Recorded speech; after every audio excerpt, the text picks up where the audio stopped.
Aksi pencurian dua sepeda motor di salah satu rumah kos di Jalan Gubernur Haji Bastari, 8 Ulu Cakabaring, Palembang, terekam kamera pengawas.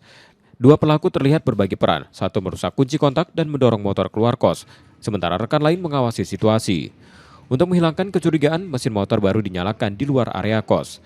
Saat peristiwa terjadi, korban sedang istirahat di dalam kamar dan baru menyadari setelah diberitahu pemilik kos. Itu pakai kunci tambahan enggak? Tidak. Tidak pakai kunci tambahan ya? Motor apa deh yang hilang? Honda Beat. Itu terekam CCTV ya? Iya. Ketahuan kalau misalnya dicuri orang tuh dari CCTV-nya. Uang berapa pelaku? 3. 3 ya? Pertama yang diambil tuh Scoopy, habis itu baru Honda Beat. Oh, 2 motor berarti Iya, ya? 2 motor. Dalam satu malam itu 2 motor?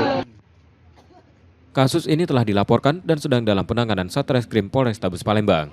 Yudi Kiswanto, Kompas TV, Palembang, Sumatera Selatan.